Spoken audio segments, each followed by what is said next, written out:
Hello, welcome to Recovery Demystified, a show where we explore our relationship to substances from a radical, non-religious, and empowering lens. Our sobriety is not a purity contract. It is an invitation to become curious about ourselves and find our own unique paths to growth and healing. If you've been questioning the role of alcohol or drugs in your life and haven't found the resources that you need, you're in the right place. Let's get started. Hello, welcome back to Recovery Demystified. My name is Early. I'm so happy to have y'all here today on this episode of Recovery Resources. I'm going to talk a bit more about why Alcoholics Anonymous and the 12-step methodology in general was not helpful for me as a queer and neurodivergent person who's also an atheist and has a quite radical perspective on society and healing, which the 12-step program just didn't allow for that type of expansive thought. So I'm really excited to talk a lot more about that. And if you didn't hear my part 1 on why 12-step programs were more harmful to me than good, you can go back and check out Recovery Resources episode number 30 for a bit of that. When I first started talking about it during that episode, I just looked up and realized how exhausted I was and how it felt like it was like really intense emotional processing for me, because the 12-step program actually left me with more trauma instead of any healing at all. And that was really hard, but I'm grateful to also have a space where I can talk about this. And I know that there are a multitude of people out there who 12-step programs do not resonate with for a huge variety of reasons. And when I first met someone that also found their own way to recover and also was super turned off by 12-step recovery, it was really validating for me and it felt really good. So I'm excited to share my perspective in case it's relatable to someone in that respect. But before we jump in, I just want to say I had a few new people sign up for the Patreon and I'm super grateful. So thank you to Emily, Katharina, Barb, Isabel, Adele, and Haley for signing up for the Patreon. I still am in the red as far as my investment into this podcast. I would love to get it to a point where I'm getting a little bit back from it. It's just so flattering, the amount of positive feedback that I've gotten and the support that I'm currently receiving. But it would be really nice to have this podcast be entirely listener supported. So if you get anything out of this podcast, if it's helpful to you at all, there's several different ways that you can help me out in the spirit of reciprocity. And the free ways that you can help out are hitting that subscribe button or rating and reviewing on whatever platform you listen on. Both of those things are extremely helpful. Take 1 millisecond and I would appreciate it so much. And then also there is a Patreon I was mentioning, and the lowest tier there is just $3 a month. And if I can get enough people to sign up for that, then I won't be in the red. So that would be just so helpful. Also, I'll leave in the description a link to donate anonymously in any amount via our website. And also, I'm still doing one-on-one coaching. There's a couple spots open for that. So if you enjoy these episodes and you want to get more steady in your recovery and you just want to grow and change and leave the addiction behind and you want accountability and help along the way from someone who's been through it, I'd be super excited to do a 20-minute free consultation with you, and the link to book that is in the show notes as well. So all that being said, I am not one of those people that likes to shit on something without fully investigating it. And when I first heard about the 12 steps, it turned me off immediately. It's like all of the meetings are in a church and all of a bunch of the steps talk about God. And I just don't fuck with God. That's not what I'm into. So I shied away from it for a really long time and just tried to quit drinking on my own. And that also wasn't working. I just didn't have the resources that I needed to heal. And my addiction was getting worse and worse and worse over the years.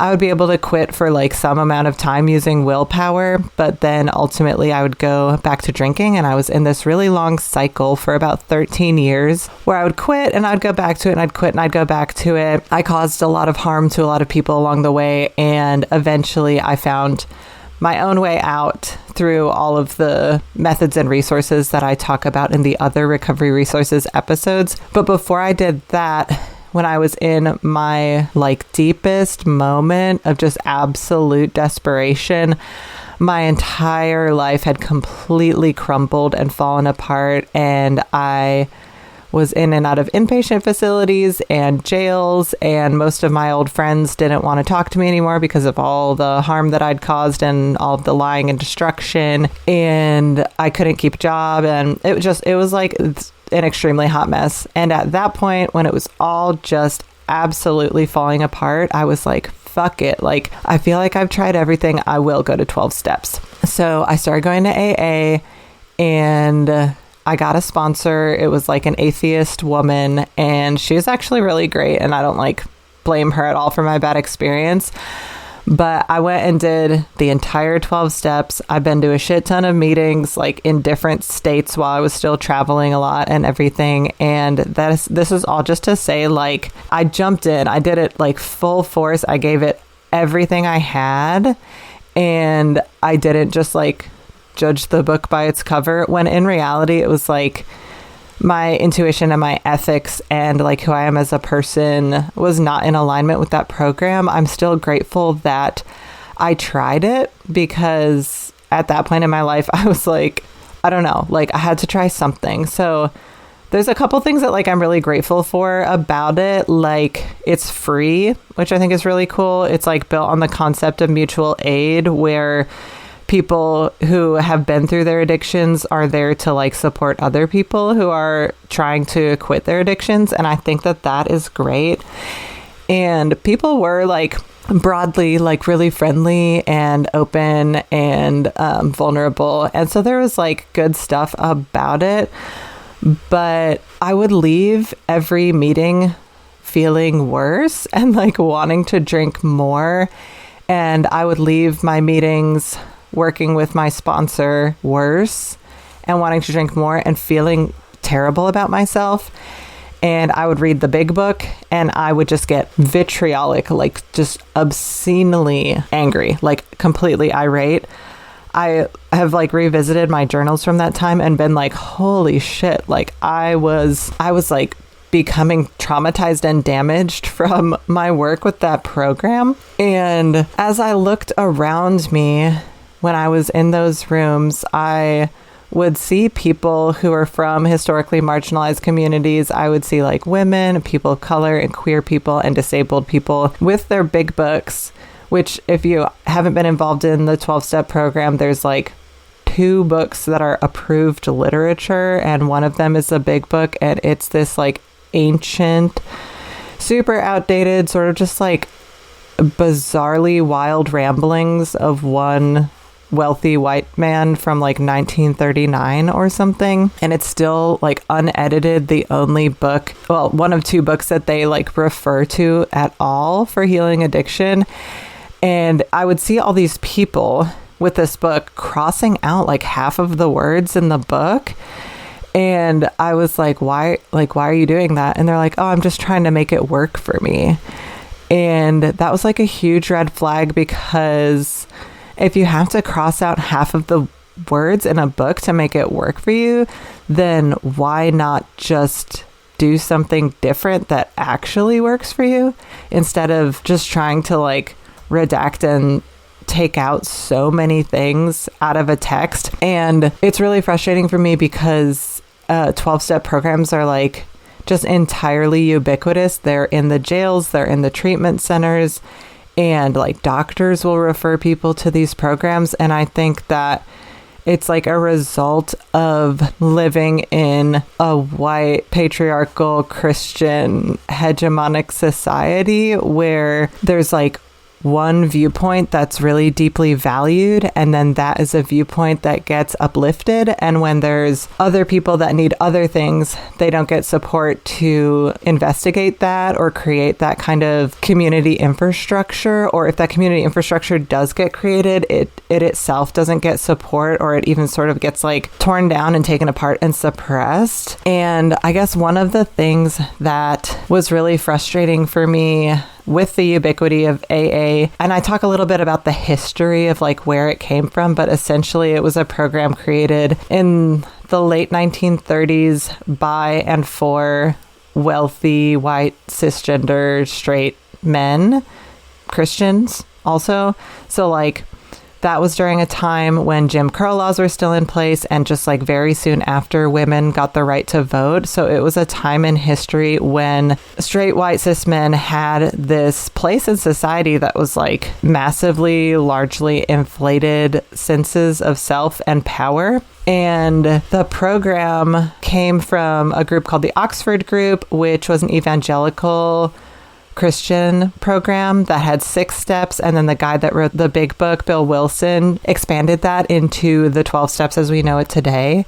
So the roots of it are in evangelical Christian movements, and the steps themselves were created to break down the egos of these straight white cis men back in the day who were living in a society with more or less unchecked power. And it's not that we also don't still live in like a racist patriarchal society today. It's just a bit different.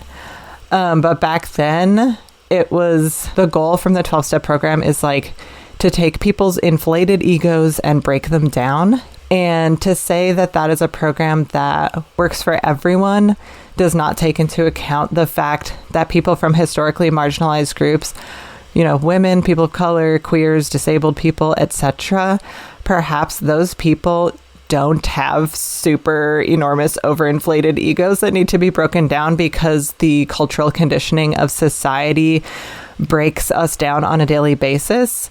And so perhaps people that are from historically marginalized communities, more of us might need a program that builds us up instead of breaks us down. So the ubiquity of this program and like that ego destroying, they use this phrase called right sized that really grinds my gears, where it's like we have to become right sized, like our ego has to become right sized, and that's in contrast to the ego being really big and overinflated. And anyway, I was thinking about how just like hegemonic and ubiquitous the 12-step program is. And if you listen to any of my other recovery resources episodes, you know that I love White Bison Inc. And they are a group that promotes indigenous cultural methods of healing from addiction. And it's like really interesting because a lot of people who are really into recovery haven't even heard of them. And they've been around for a really long time as well. And they have these like great books that talk about the history of indigenous resistance to addiction and alcohol saturated culture from colonialism and oppression and intergenerational trauma due to colonization and genocide. And the records actually go back to about the 1700s of indigenous resistance and healing circles in response to addiction. And when I was able to finally like find stuff like that and really dig in and be like, oh, wow, like Bill Wilson did not invent the healing circle. Like it was not white Christians that invented the healing circle. And this type of resistance work has been going on for a long time. I learned about the Black temperance movement and also the sobriety work of the Black Panthers. And I also recently learned about how it was trans women of color during the AIDS epidemic that essentially created some of the practices of harm reduction. And it just really, really frustrates me that the entire addiction recovery landscape and even like super radical people think that 12-step is like the way, the truth, and the light. And that within radical subcultures, we don't take the time to learn about the history and the work of people from historically marginalized groups to heal in culturally appropriate ways, and how a lot of that is suppressed and rejected and forgotten in favor of supporting these like white male Christian hegemonic programs. And I invite radical people to like, instead of taking something and crossing out half the words in the book to make it work for you, like, we are a DIY culture, and within the DIY culture, we can make new things that work for ourselves. And it's really hard when we are trying to quit an addiction to figure out what that might be. And if you go to 12 steps and it works for you, like, get after it, like, don't stop. But for the rest of us who that doesn't work for, even though it's fucking hard to like invent something new, it's going to be so much more beneficial for you and for society and for our subculture if we are able to find authentic, truly healing methods of responding to addiction that hold us in our truth and that actually work for us. So yeah, that was a few things that were like super frustrating to me. Was people crossing out half of the book, and then also this total denial that there's any other history or any other resources or methods of healing, and the complete suppression of the history of Indigenous folks and other people of color having different ways to facilitate healing circles and responses to addiction. Some other things that were like really frustrating to me, there's this like false dichotomy that's really prevalent in our society of like, am I an alcoholic or am I not an alcoholic? And I just want to say that like, everything is made up and the world is just like so much more intricate and complex than slapping a label on something and calling it a day. And when I hear people wondering like, am I an alcoholic? It makes me think about just how fucking meaningless that word is. And it's like, when you read the big book and when you're in 12 steps, that like threshold of like, what is an alcoholic is when someone has like a really severe alcohol use disorder. And I think that trying to figure out if a person is an alcoholic or not is useless on so many different levels. And one is that there's no bar that you have to be this tall to be able to address a problem in your life. If you drank 3 times and you didn't like being hungover, you don't have to wait until you're an alcoholic to stop drinking. You can just be like, oh, I don't like being hungover and I'm going to do something different, and that's okay. And in that respect, a lot of times when people decide for themselves like that they're not an alcoholic because they don't meet X, Y, and Z criteria, it's going to keep them stuck.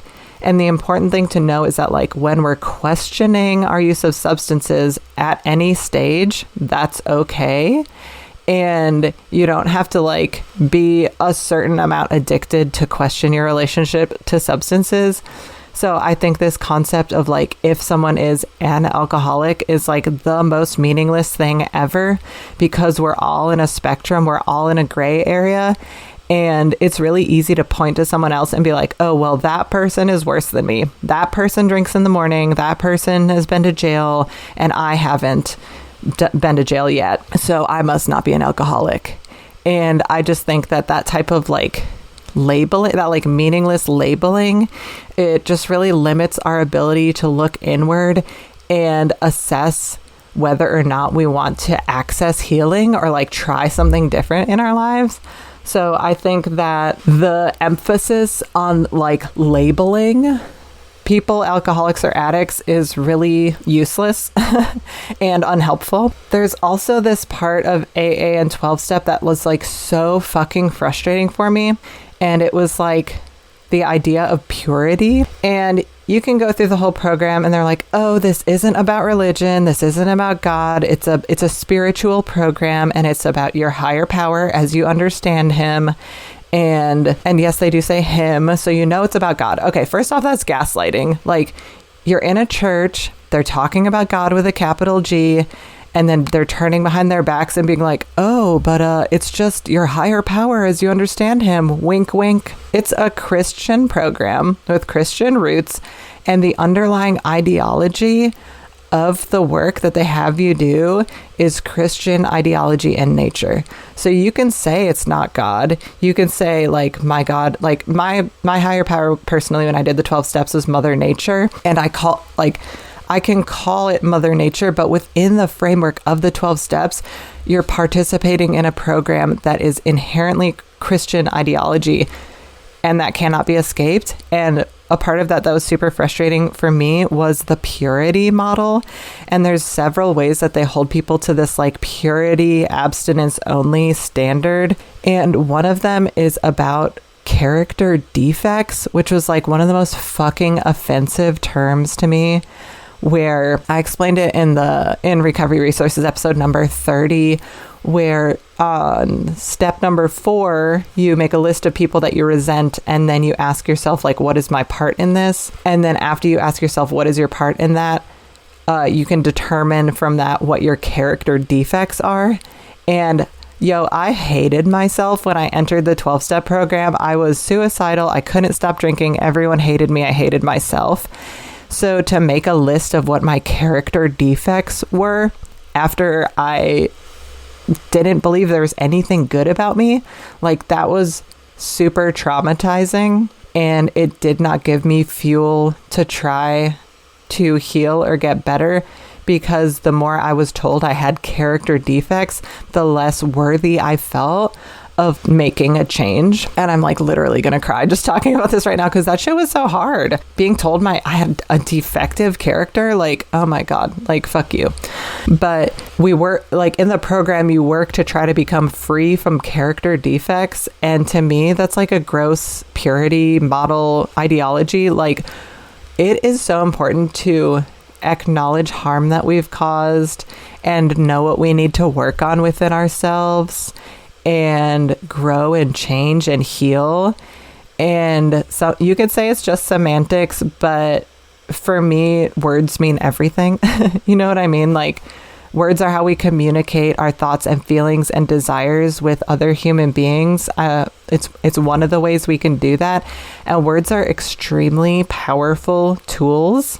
And if I'm being told that the things I need to work on and heal within myself in order to be free from my addiction are character defects, that makes me feel like a piece of shit. And if I need to be free from character defects to be involved in this like purity model of recovery, that's just not going to work for me. The other thing that they emphasize with the purity model is the emphasis on continuous sobriety as being the way that we get acceptance and like applause from the group. So there's a part of every 12-step meeting where people can go up and get a chip if they've been in continuous abstinence of substances for a certain amount of time. And for some people, it's great to keep track of like how long you've quit something for. And for some people, that can be like really motivating and a super helpful tool. But for me, like I said, I was in the worst part of my life, and participating in 12 steps made me feel like a shitty person and like I didn't deserve healing because I was fucking defective or whatever. So I couldn't or didn't stay sober. But in order to get like the approval of the group, I lied. Like, I would go, they called it a dirty chip. If you like go and like say you're like, oh yeah, I was sober for 30 days, and you go get a chip and everyone claps for you and they're all like, oh my God, good job. I would literally lie and be like, yeah, I've totally been sober for 90 days because I didn't want anyone to be more ashamed of me and my defective character. I just wanted like love and approval. And if the bar for love and approval in that program is like 100% abstinence from all substances continuously from the moment you decide to quit, that for most people is not a healthy goal. Like, a lot of us, as we learn to be free from our addictions, we go back and forth, and that's a normal part of it, and it sucks, and I wish we didn't have to do that. But to only cheer for people when they've been in complete continuous abstinence from substances is another ethic of that Christian purity model of abstinence. And it gives me the ick. And that's why I'm such a huge advocate of harm reduction and of not beating ourselves up when we go back out and use again, because you can't just decide one day that you're done with your addiction. Like, it's not some people do, and like, I'm so happy for them. Some people just quit one day and never look back.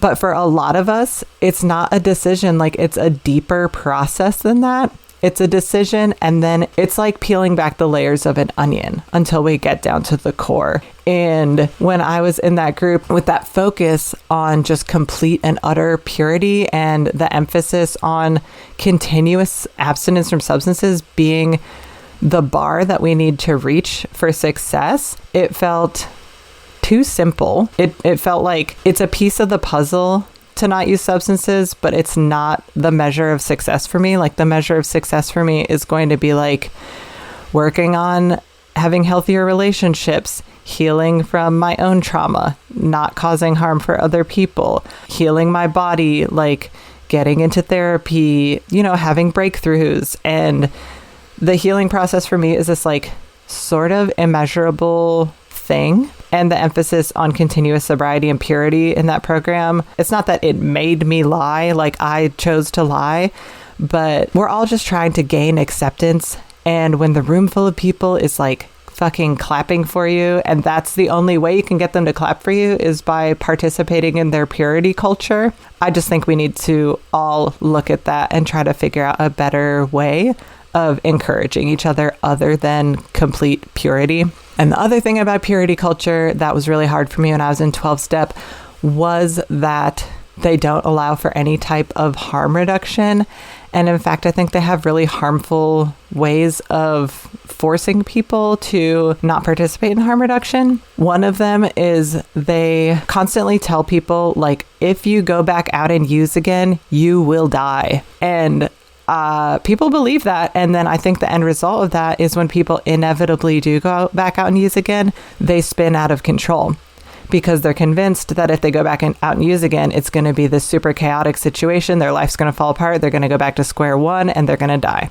So if someone ultimately believes that, they're going to create that as their destiny.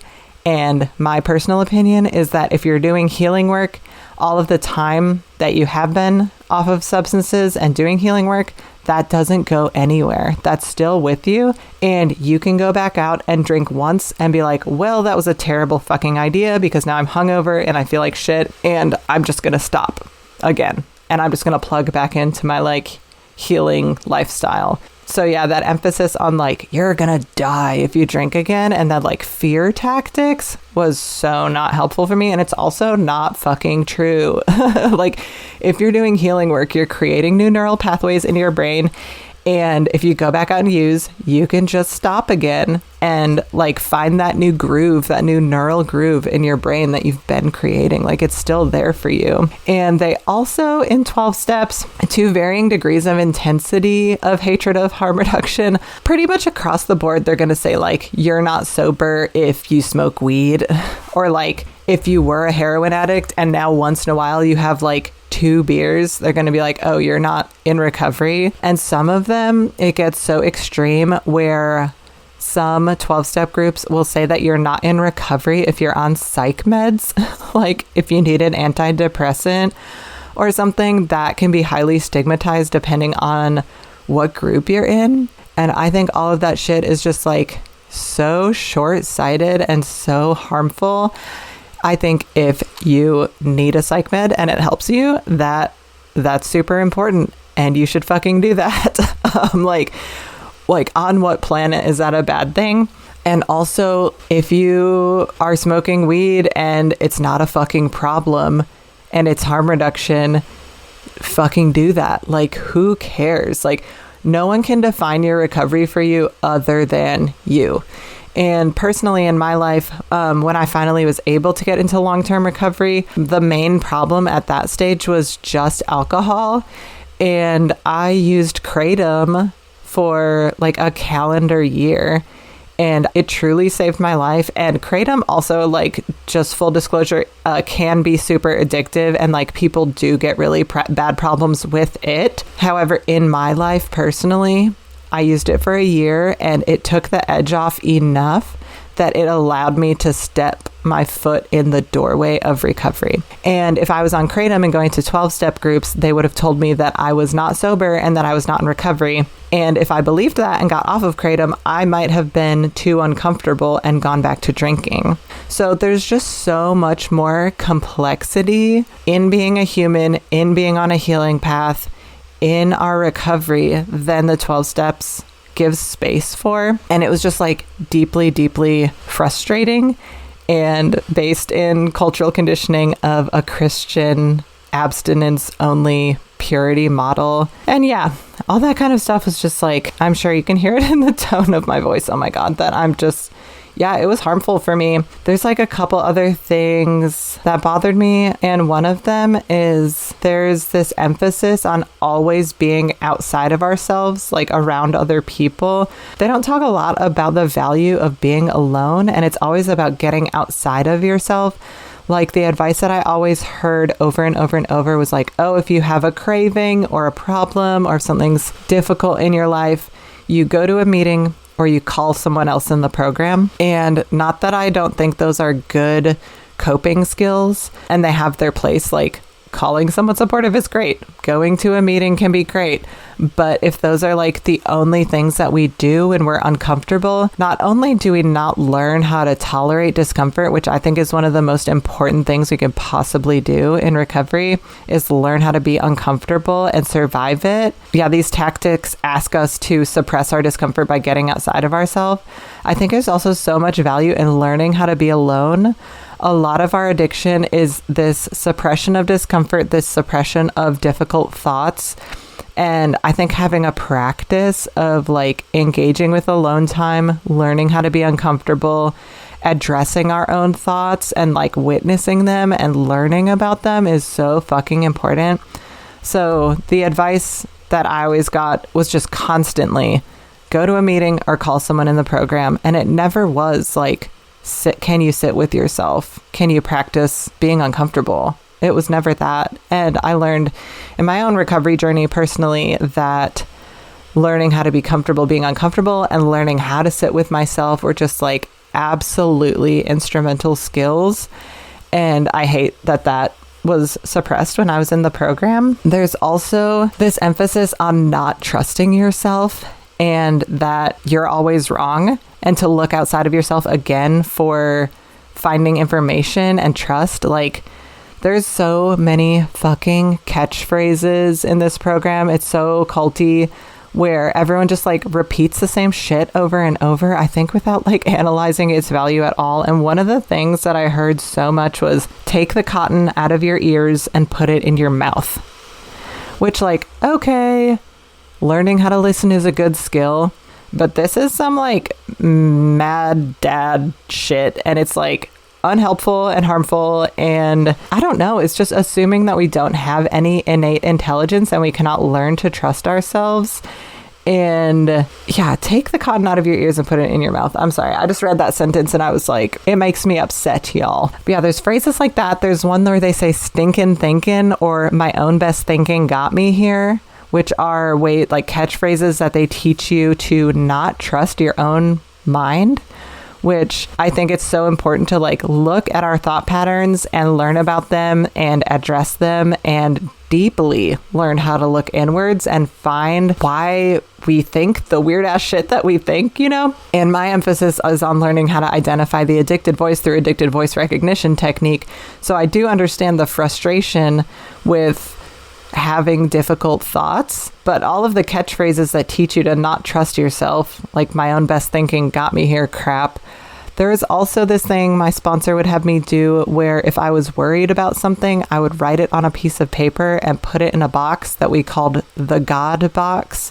Because even though it was my higher power of my choosing, as I understand him, I still had to have a God box. And whenever I felt upset about something, I would write it down and put it in that box because it was God's responsibility, not mine. So there's just this like unending emphasis on getting outside of yourself and not trusting yourself, not trusting your own thoughts and suppressing them and just turning your power over to God as you understand him. All of which to me is frustrating and not helpful. And in fact, it was harmful. Like this emphasis on not trusting myself and thinking that my character was defective, it made me feel worse. It was harmful. It was traumatic. And my time in 12-step programs, honestly, like my addiction, spun out and got much, much much worse. And I know I'm not the only one that went through something like that. So I don't know if any of y'all can relate on anything that I talk to. If you can relate on any of this, put it down in the comments. And yeah, thanks for listening today. I think that's about all that I have about my frustrations with the 12-step program for now. We'll see if a new list comes up. But yeah, if you've tried 12 steps and it was not right for you, you're not the only one. And you can make your own path to addiction recovery. It can be an empowering path, and it can be an authentic path. And I say this all the time, but the data shows that 75% of people recover from their addictions. And if you're listening all the way through to the end of an addiction recovery podcast, I think you are squarely in that category. If you've been going back and forth, if you've been having slip-ups, and if you haven't been perfect, guess what? That's fucking normal. And as long as you continue to try and learn and peel back the layers of your onion and put forth some effort, you are going to be able to achieve your goals someday. And I think you're doing a great job personally. I think you're doing amazing work, and don't stop, because you're going to get to where you want to be, and you'll look back to where you are now and be like, holy shit, I fucking did it. But yeah, if I can do it, anyone can. Anywho, thank y'all for listening. I appreciate your time so much. You're doing great work. I love you. May you be happy and free. Thanks for tuning in to another episode of Recovery Demystified. If you like what you heard, share it with a friend or rate and review us so we can reach a larger audience. Recovery Demystified is produced and edited by me, Early Brunner. Stevie Pettit made our logo. Our beautiful theme music is by Logan Bragg, and our social media manager is Kaylee Bausch. We are entirely supported by your generous donations as a 501c3 nonprofit. You can find a link to donate in the description. May you be happy and free, dear listener.